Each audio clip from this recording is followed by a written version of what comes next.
Facebook এবং YouTube এবং টিকটকের মধ্যে ভাইরাল একজন আছে যার নাম হলো ওমর। তার কথাগুলো যুবকেরা ফলো করে এবং শেয়ারও দেয়, কপি লিঙ্ক করে করে ফর ইউর মধ্যে নিয়ে যায়, ভাইরাল করে দেয়। আমি গতকালকে তার একটা ভিডিও দেখলাম, তার মায়ের মানে সে কেমন এটা আমি জানি না, তবে এই ভিডিও দেখার পরে আমি দেখলাম যে মা পাগল ছেলেটা চোখের পানি ফেলাইয়া মায়ের জন্য কান্দে। নেপালের পাহাড়ের সামনে দাঁড়াইয়া বলতেছে, আমার মা দুনিয়ার মধ্যে আমার সবচেয়ে বড় আপন।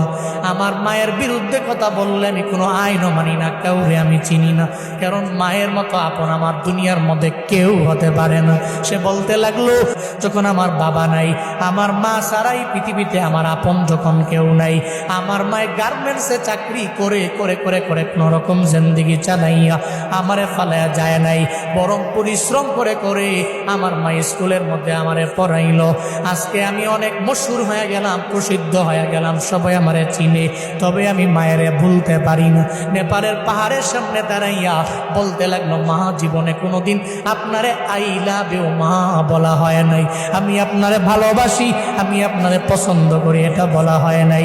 ওমর নামক ওই ছেলেটা বলতে লাগলো, এরপরে আমার আপন আমার নানি, যদি জীবনে কোনোদিন একটা হেরিয়ার গাড়ি আমি কিনতে পারি, আমার মায়েরে ওঠামো, আমার নানিরে ওঠামো।